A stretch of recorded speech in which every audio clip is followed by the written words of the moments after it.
The Romans were the last superpower of the ancient world. From their capital, they ruled over the entire Mediterranean region. Rome's architects, engineers, and strategists shaped this giant city, but they did not found it. Dig deep enough in Rome, and you find traces of the buildings of an earlier, mysterious civilization. A civilization the Romans tried to write out of history. But Roman historians left just enough clues for one man to pick up the trail 2,000 years later, of the Etruscans.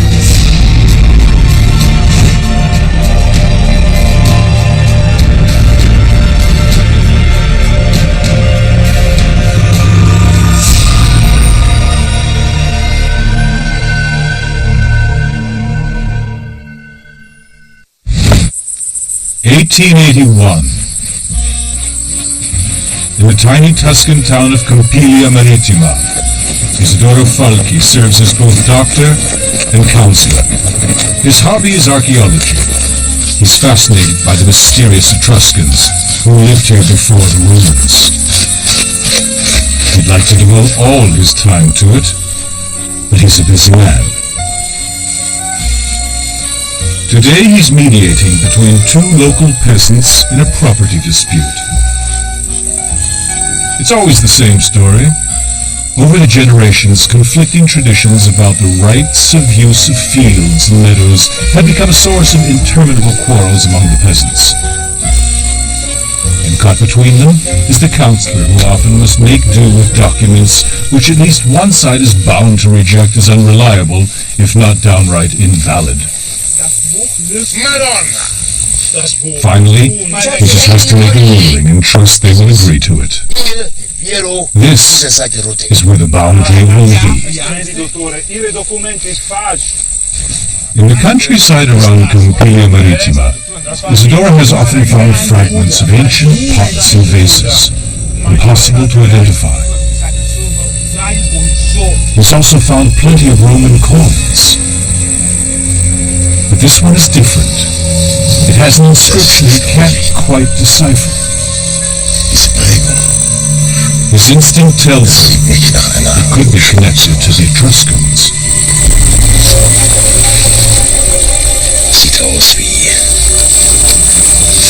And that's something he must check right away.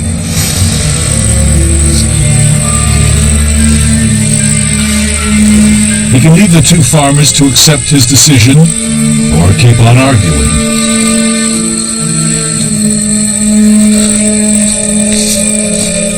Roman and Greek historians said that in the 7th century BC there were 12 centers of Etruscan civilization, forming a federation.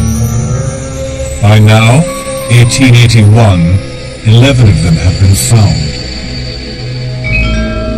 The Romans called the missing settlement Vetulonia, and there was always a rumor that it must be near Campiglia Marittima. Today, Falchi's patients will have to wait. Because if this coin really is Etruscan, it could be the first solid evidence of the location of Vetulonia. Isidoro has seen the Etruscan alphabet in books. It looks a bit like the Latin alphabet, except that it's written from right to left. In fact, the Romans developed their letters from the Etruscan alphabet, so it's the direct precursor of today's Western European script.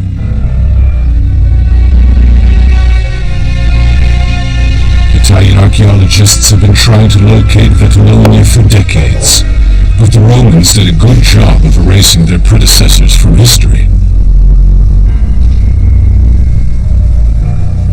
There can be no doubt. These are Etruscan letters. They spell F-A-T-L. Fatal is short for Fatluna or Vetulonia. Many of Isidoro's patients bring him coins they find in the surrounding countryside, but none quite like this. He's a scientist. He's gathering information to to be absolutely certain before he makes a public statement.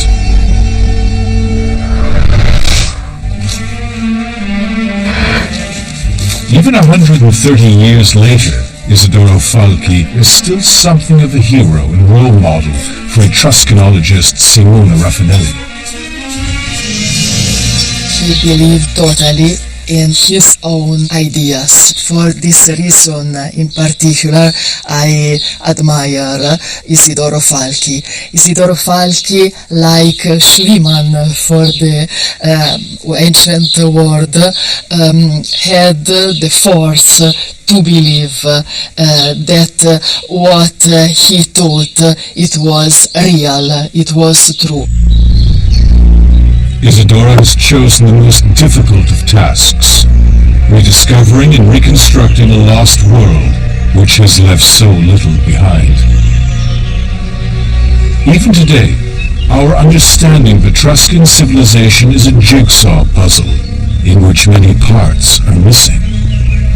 We only have what was built in stone, like the necropolis of Cerveteri, the city of the dead.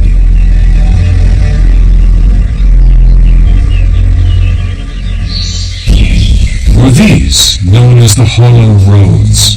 They crisscrossed the countryside, hacked up to 20 meters deep through solid rock using only axes and mattocks. What was the point of it all? No archaeologist has ever come up with a convincing explanation. Some of these paths run parallel to each other, ruling them out as transport routes. Maybe they were roads for the gods, and working out what the gods wanted was the most important task of Etruscan priests. The sound of thunder, the flight path of birds, the shape of lightning, the condition of a sacrificial animal's liver were all signs of the will of a higher power. The Romans and Greeks said the Etruscans came together once a year at a holy place to take important decisions based on the will of the gods, but they left posterity no hint where this place was. Until, in 2006, archaeologists discovered it was here at Orvieto in Umbria, right in the geographical center of Etruscan territory. A team from the universities of Macerata and Perugia had found the religious center of Etruscan life, the Fanum Volturni. That was the name the Romans gave it. Fanum means holy place, and Volturna was one of the Etruscans' most important gods. This was never a unified state like the ones the Romans built. The Etruscans had no capital city. The 12 settlements came together here to debate and agree future policies in the name of the god Volturna. It's the ancient historian Livy that tells us about the political meetings and the important political decisions that were taken at the Fanum Volturne. He also tells us about religious ceremonies, markets, theater and sports events that were taking place in this that was the sanctuary of the Etruscans. The location of Fanum Volturne was the holy grail for Etruscanologists. Scholars had been searching for it since the Renaissance, even here in Orvieto, but they never found any evidence of the exact location. These teams have now excavated 2 altars of a kind unique in the whole of Tuscany. According to Roman historians like Livy, the sacrifice would gain the goodwill of Volturna, who rules over human destiny. Even death could be put off by up to 10 years. This extraordinary precision with time was typical of the Etruscans. If we're to believe the Romans, they even predicted their own demise. They said their civilization would last exactly 1,000 years. The earliest Etruscan remains have been dated to the 13th century BC. Archaeologists usually need an inscription to prove the identity of a place they have found. But Alba Frescarelli doesn't think they are going to find one.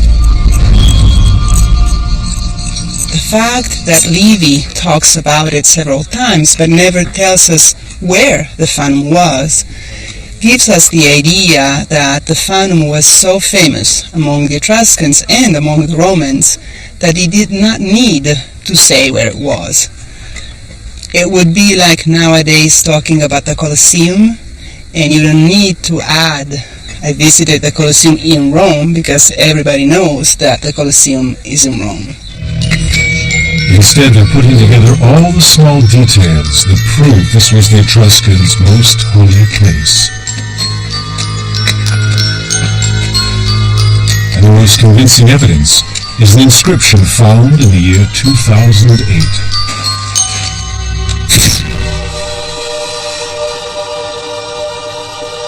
It's on a fragment of a vase. It's the name of the father of the gods, Apis. This, the experts believe, is almost certainly the Etruscan equivalent of the Roman name Volturna.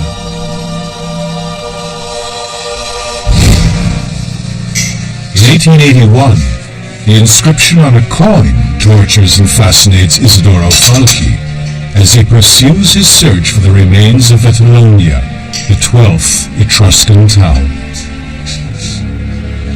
On one of his rare free weekends, he stops at an inn in the village of Colonna di Boriano. But asking the padrone of Colonna di Boriano's only ristorante whether he has any information on similar coins coming to light in the region really puts the man on alert. He won't be fooled by the strangest talk of scientific or historical value. Of course, he's seen Roman coins like this before, but they've all been duly handed over to the authorities. After all, there's a reward for finds like these, isn't there? So the padrone thinks this is a Roman coin. How so? Well, how stupid can you get? Colonna di Boriano was once a Roman city, and the characters on the coin exactly match those on the ancient wall next to the city gates. Falchi is electrified. If he is right about the origin of the coin, then the inscription on the city wall must be Etruscan too. The landlord, however, is certain there's nothing of any value there, just some old stones. And they're definitely not worth getting excited about, let alone an excuse for dashing off with an unsettled bill. The guy could at least have left some modern coins behind.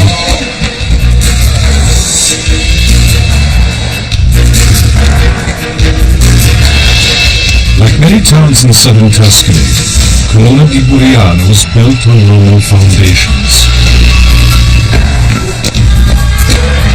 But if Isidoro finds Etruscan inscriptions here, history will have to be rewritten. He knows what to look for. The Etruscans built with great blocks of stone. This wall could easily be Etruscan.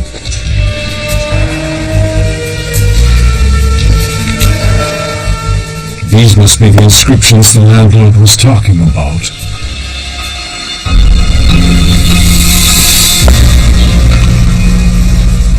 They look exactly like the letters in the coin. Isidoro slowly realizes that Colonna di Boriano once had a very different name. This is Etruria.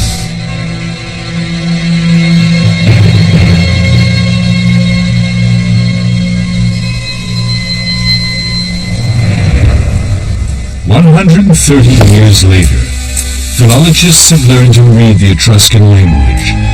They have discovered that it's based on the Greek alphabet. But deciphering longer inscriptions still takes time.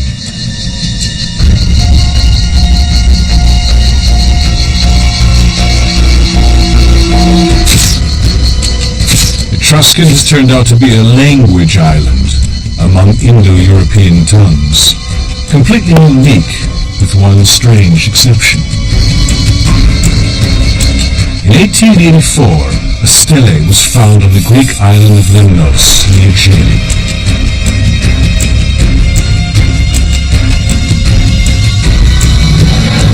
2,700 years ago, a stonemason inscribed words on a gravestone in a language extraordinarily similar to Etruscan. This discovery triggered a new debate about the origins of the Etruscans. Did they come to Italy from elsewhere? Even the ancient Romans and Greeks couldn't agree about that. Some said the Etruscans came from Troy, others from Persia. Certainly their strange expressive art makes it tempting to look for exotic origins.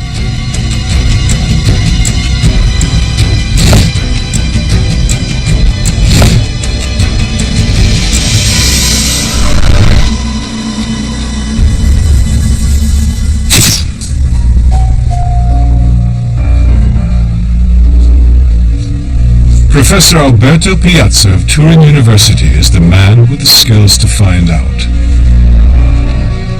Like Isidoro Falchi, he's not a professional researcher into the Etruscans, or even an archaeologist. Professor Piazza is a geneticist. It's very difficult to decide on the basis of archaeological record alone. What I think must be more open to different and maybe completely different hypotheses, and science is really given, in molecular biology today is given some test of hypothesis that in many cases is useful to investigate. When Piazza was investigating the Italian genetic heritage, he discovered that the genetic makeup in one region is distinctly different. Tuscany, the place where the Etruscans were first recorded.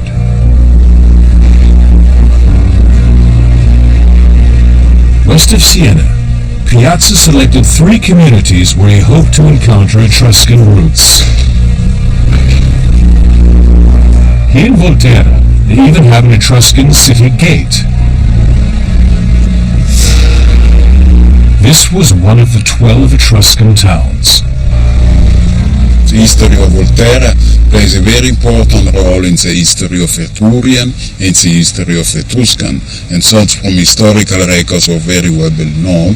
And the town, the village of Volterra is isolated enough to make us very aware of a sampling which is very meaningful from the point of view of archaeological records. Piazza concentrated on the Y chromosome of the people of Volterra. That means he was investigating the male line. He looked for men whose forefathers had lived in the town for at least 3 generations and had surnames familiar in this region for hundreds of years. Since the 1980s, Piazza has been comparing his data with DNA from right across Europe. He's had to wait more than 20 years for the results, half a career. No time at all in the 500 years this debate has raged. Where did the Etruscans come from? In 1881, one subject was not up for debate. Any suggestion that the Etruscans could have been in any way superior to the Romans would have been laughed out of court, especially if it came from an amateur archaeologist, a Tuscan country doctor. Italy has just become a nation again. Ancient Rome is seen as the cradle of Italian culture, especially by the archaeological authorities. Falchi knows he will have to find something very special to persuade them to think again. He travels to Florence to get a license to excavate at Colonna di Buriano. After half a day in a hard chair, and with the last train leaving in about an hour, Falchi, although not unversed in dealing with the Italian bureaucracy, is no longer in the mood for diplomatic niceties. Clearly a mistake. Where did the Dottori say he was from? Oh yes, Compendium Maritima, wasn't it? But anyhow, what brings a country doctor to the venerable halls of the Antiquities Department? The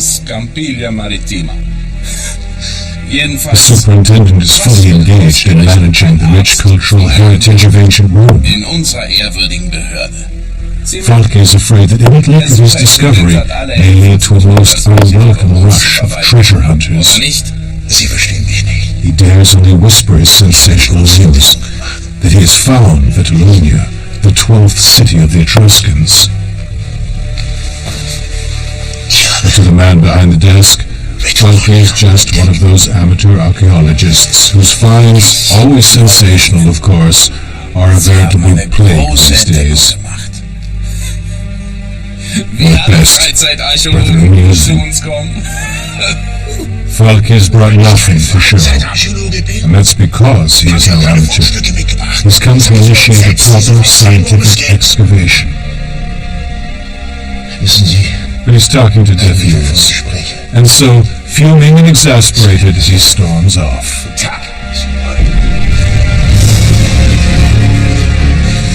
At the end of the 19th century, archaeology was in the hands of the Italian aristocracy.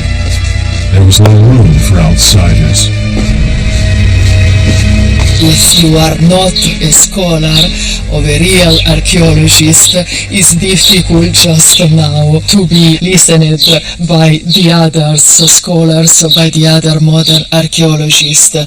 Falke should found meet a lot of difficulties, a lot of problems, just because it was only a doctor. It's often tough for pioneers. That hasn't changed in the last 130 years.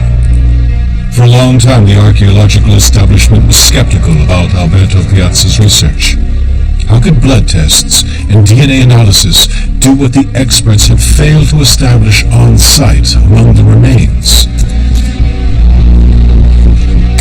By 2007, Piazza had analyzed 15,000 DNA samples from all over Europe.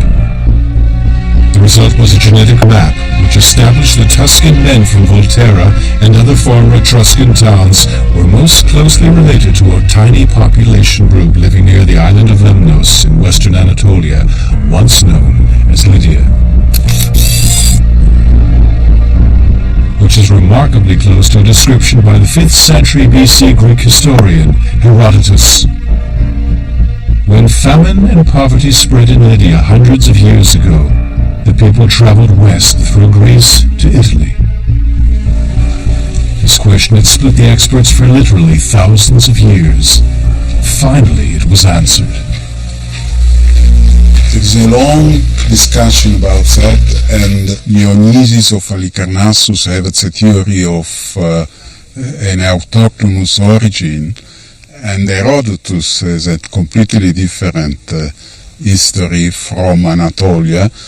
And it's very difficult to think about very old records for mythological narrative, but we think that probably Herodotus was right. Whether that is really the end of the argument remains to be seen. But there's one thing everyone agrees on. The Etruscans were different. It wasn't just that their architecture looked different. They had a different attitude to life. No Etruscan houses remain, but archaeologists do know how they designed their houses, even how they decorated their rooms, because their tombs were exact replicas of the insides of their homes. On the walls of the Tomb of Reliefs in Civeteri, archaeologists found stone copies of the departed's belongings, status symbols of an important citizen. Even his bed and those of his wife and children have been carved into the walls. The Etruscans slept on soft pillows. Just like in the tombs of ancient Egypt, Etruscan should lack for nothing in the next life. Next to the bedroom was the living room. Luxury, parties and dances, all an accepted part of Etruscan life.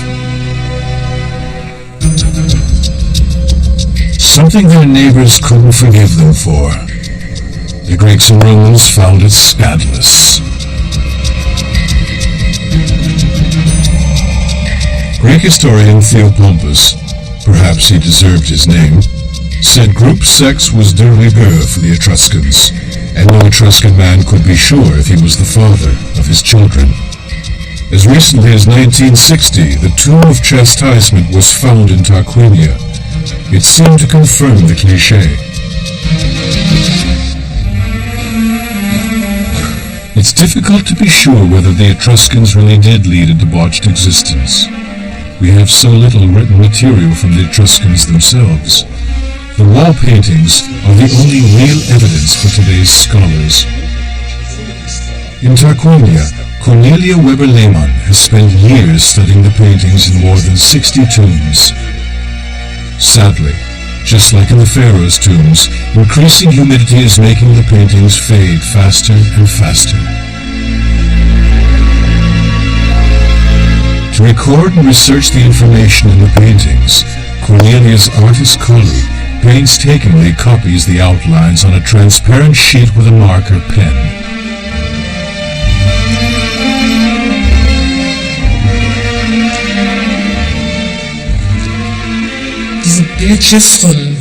Cracking this code, deciphering this picture language is a wonderful challenge, especially in the tombs where you can barely see anything with the naked eye. One thing becomes clear. The Etruscans' jealous neighbors and competitors in Greece and Rome picked out salacious details of their lives in order to discredit them. By far the majority of pictures show men and women relaxing together at table.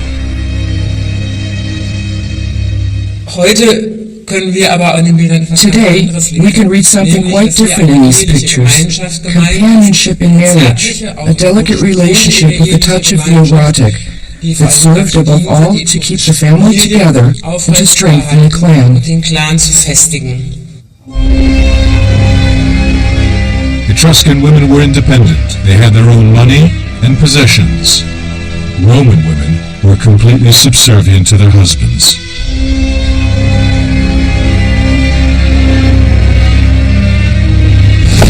This was an astonishingly modern form of a society for ancient times, a sophisticated, life-loving culture. It must have been particularly annoying to the Romans. In almost all respects, the Etruscans were a step ahead of them. Insights like these make the tiring work in the human sticky tombs more than worthwhile. Even after 30 years, Cornelia can still be surprised. This illustration of a banquet from 490 BC shows more than just the table manners of the Etruscan elite.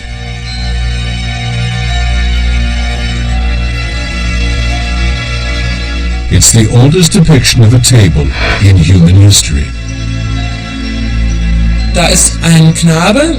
There's a boy dressed in white, and he's approaching the table to serve the guests with wine. Under the table, you can see plates and bowls used for washing, so we know that the guests probably washed their hands before coming to the table. That's something we just didn't know before.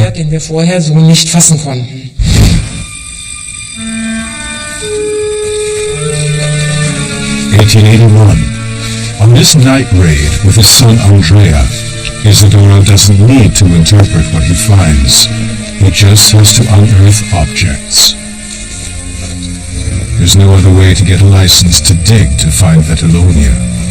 Falke is forced to go against his own principles. Will they be the first, after 2 millennia, to disturb the peace of the bodies once buried here? Isidoro can trust no one except his own son. A few weeks ago, beneath the town walls of Colonna di Buriano, they had come across a concealed wall. Isidoro is sure it must be the outside wall of an Etruscan hill tomb. Tonight, under cover of darkness, this town councillor will break into the tomb. Du wartest hier.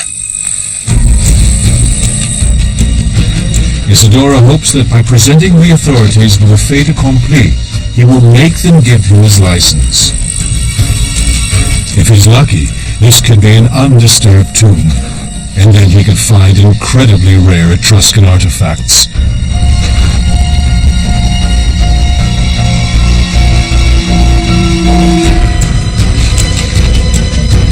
But if grave robbers have been here before him, no one will believe him, and he himself could be in trouble with the law.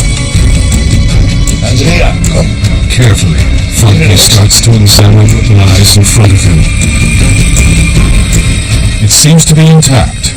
It's a rare piece of good luck.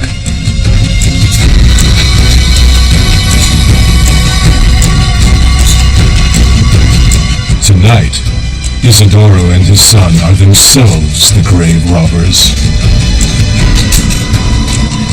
The Etruscans laid their funerary goods on wooden tables. The wood has long since disappeared, but some of the objects remain. Among them is a weapon, a battle axe it seems. This alone would be a major find. Eine Axt, würde ich Then sagen. Funky and Andrea notice something special. The axe is elaborately crafted, and it is made of iron.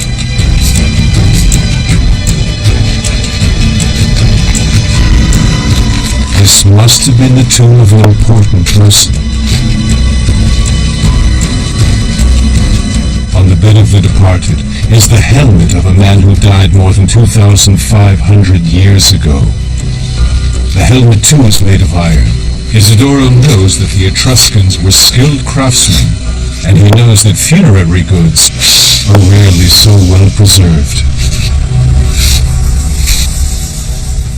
Finds like this must be near a town like Vetalonia, the missing link in the history of the Etruscans.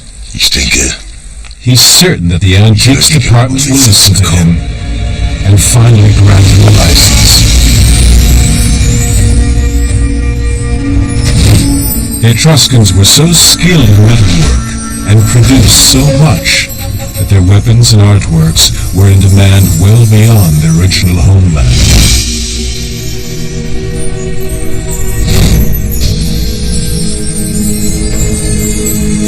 As their prosperity grew, they founded town after town.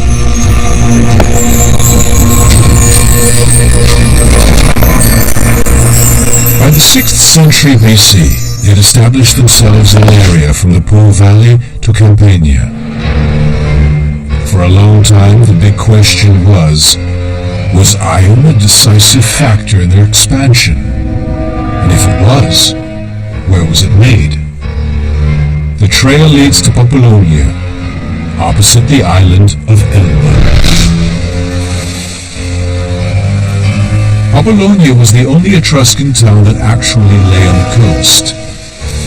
Today, nothing at all remains of Populonia here in the Bay of Barati. But what you can find, everywhere, are traces of ancient iron production. 2,500-year-old remains of a layer of slag that once covered the land meters thick and made archaeological investigation impossible. Until 1910, when a mining company began removing the slag to extract the remaining iron ore. They uncovered more and more tombs. Archaeologists tried desperately to halt the work. It was a race just because obviously the companies working here don't want to lose time. And archaeologists on the state and so on tried to get more it was possible because they knew that they couldn't stop the companies, but they want to save much stuff it was possible. The archaeologists managed to save some of the most impressive tombs from the miners' pickaxes.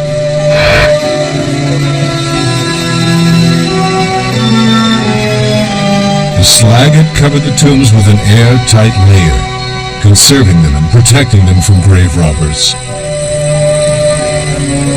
Circular tambour tombs with a diameter of 40 meters were revealed. constructed by Popolonia's super-rich upper class, who controlled the iron mining, smelting, and manufacturing.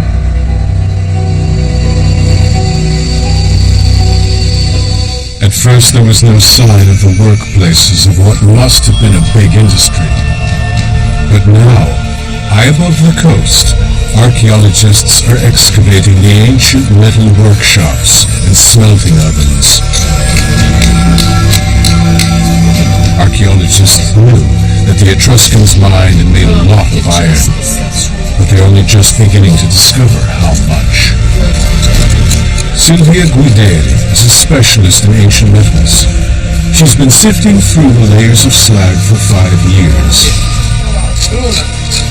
They have been working more or less 2.5 million tons of iron ore, and from this quantity they get more or less 700,000 iron. That is really an impressive quantity. Today the Bay of Barati is a picturesque coastal landscape. In ancient times, this was the center of a huge industry that smelted and worked iron for the entire Mediterranean. The sky was black with smoke from hundreds of smelting ovens.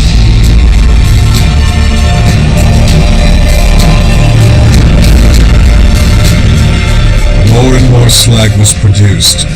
Over 2 centuries, the bay was covered with 1 million cubic meters of black slag. It formed a solid layer over the ground in the tombs that lasted for 2,500 years. A new place had to be found for the dead. The city planners made a virtue out of necessity and transformed the quarries above Popolonia into tombs for the privileged classes. But compared to the giant graves on the coast, the narrow shafts in the quarries offered little space. The dead must not stand in the way of the Etruscans' industrial development.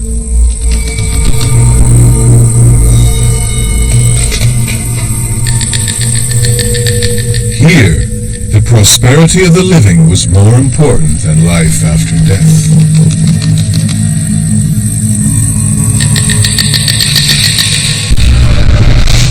This town became the Etruscans' most important trading center.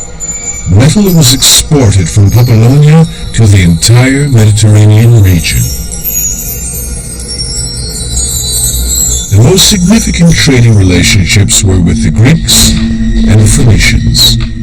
In return, the most desired import was Greek pottery. If an archaeologist today finds Greek pottery in this region, it's a sign of a tomb of a wealthy Etruscan.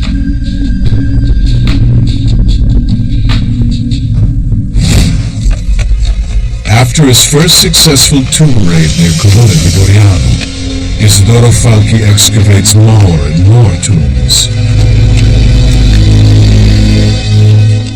Now, at last, he has a license. The authorities can no longer ignore him.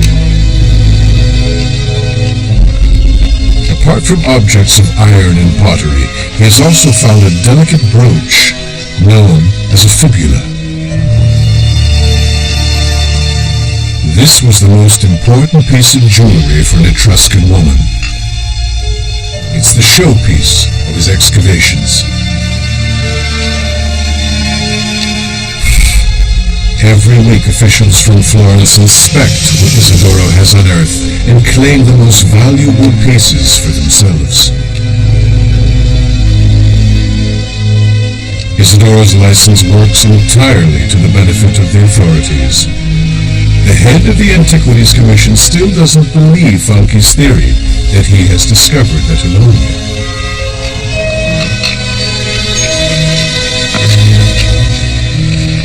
The finds may be quite nice, the superintendent says, and will make a welcome addition to the exhibits already in his museum.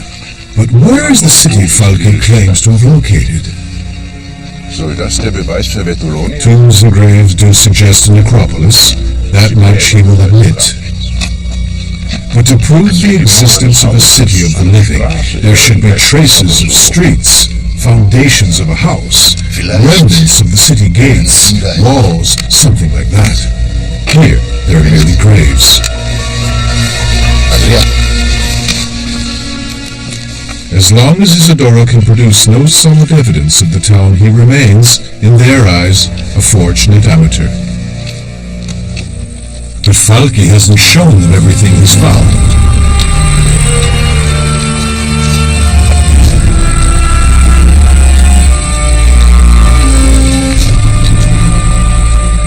He's had men digging uphill from the tombs, and they've hit walls that quite clearly belong to a town, and not to more graves.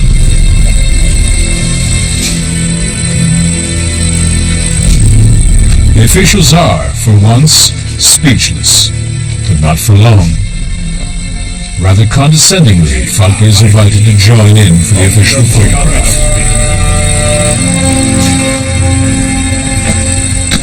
The superintendent is prepared to include Falchi in case this discovery makes headlines, but he rather hopes it won't, as then he would have to publicly acknowledge that Falchi was right all along. He is still unwilling to admit that the country doctor from Campiglia Marittima has indeed found Vetalonia. We shall see, are his final words on that day. Falchi can't keep from quipping, "Sir, that's the first time you've been right." Falchi digs on. He finds more and more walls of Etruscan houses.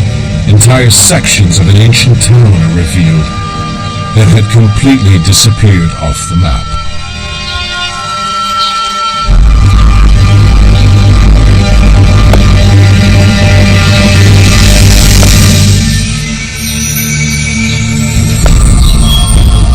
From Falchi's excavations, we can at last tell what the town looked like and how people lived here. Along a fortified street, Falchi found the remains of atrium houses. They opened onto the street and had tiled roofs. It's a style of building the Romans later copied. Just as in the tombs of the great necropoles, the owners of these houses took great care with the interior decoration. And the inhabitants of Vitalonia, or their slaves, didn't even have to leave their houses to fetch water. For the first time in 2,500 years, the name Vitalonia regained its rightful place on the map. Isidoro Falchi had triumphed. Apart from the name, there's little to remind visitors of this town's rich history. Today, less than 1,000 people live in Vitalonia, and there is no visible evidence of the Etruscans. The walls that Falchi identified 130 years ago still stand at the entrance to the town. And though Falchi correctly identified Vitalonia, maybe he didn't get everything right. When Falchi, at the end of 19th century, found this tall and monumental and big wall, he thought it was a city wall, without doubt. Now the modern scholars, the modern archaeologists, and me too, think that this could be a base for a big temple of the city. The wall is only 30 meters long. That's very short for the fortifications of an important town. Etruscan temples discovered in other locations support Simone's hypothesis. Their walls are exactly 30 meters long. What Falchi thought were city walls are in fact the foundations of a temple. Bit by bit, Simone Raffanelli is continuing the excavation of Vitalonia. She's carrying on where Falchi's work stopped at his death in 1914. And perhaps, quite soon now, the whole story of this Etruscan city can be told. Because new discoveries of Etruscan and Roman coins in the same layers of earth suggest that the end of Vitalonia, or the Etruscan Fotal, was quite different than hitherto believed. The finding of coins, Roman and Etruscan together, is very important for us modern archaeologists today, because these coins teach to us that in the last century of the story of Vatl, Roman and Etruscan live together in the peace. According to the ancient sources, war raged for 150 years between the Etruscans and the Romans. One Etruscan town after another was conquered, until in 264 BC, the Romans stood before the gates of Orvieto, the Etruscan spiritual center. The city on the cliffs that the Etruscans called Velsna was destroyed. But what happened to the sacred site at the foot of the cliffs? The Roman invaders knew this was the sanctuary of the Etruscans' chief god, Volturna. Was it the site of a fierce, last-ditch struggle between the two civilizations?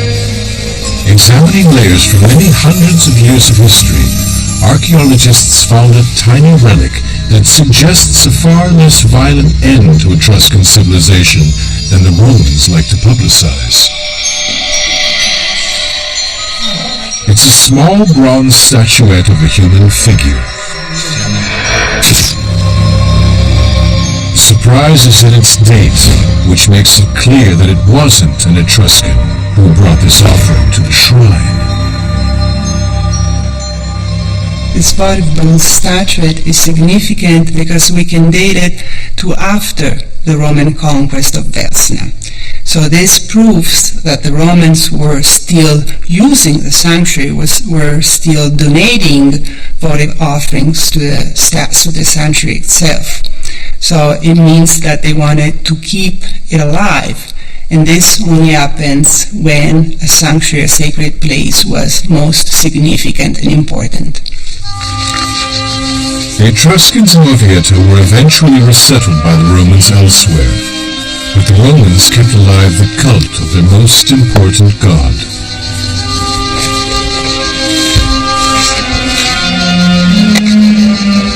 Perhaps it was because the Etruscans' gods had proved so effective at foretelling their future.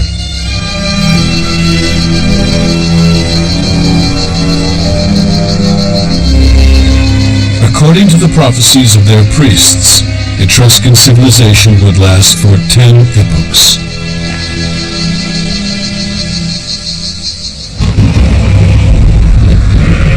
After that, their civilization would disappear into the darkness of history.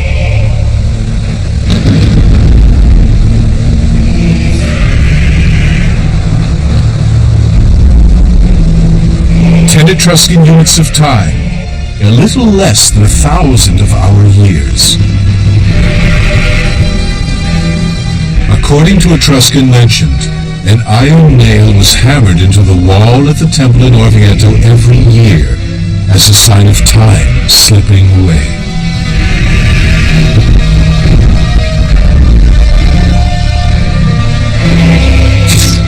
This Etruscan bronze mirror illustrates the legend. The half-naked winged goddess Norcia swings her hammer with one hand, while the other holds the nail.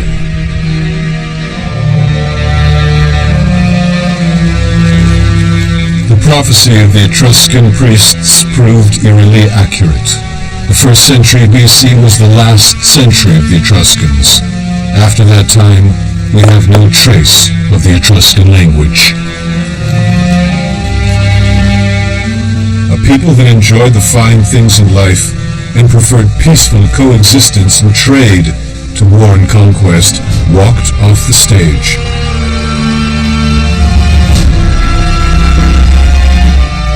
The Etruscans simply disappeared into the expanding Roman Empire.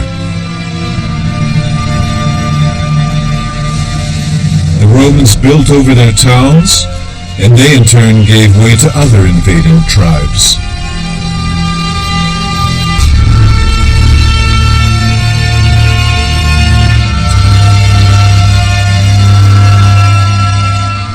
Though the Etruscans left few traces to be found by archaeologists, look closely enough, and the signs of their legacy are everywhere. Their spirit lives on in Tuscany.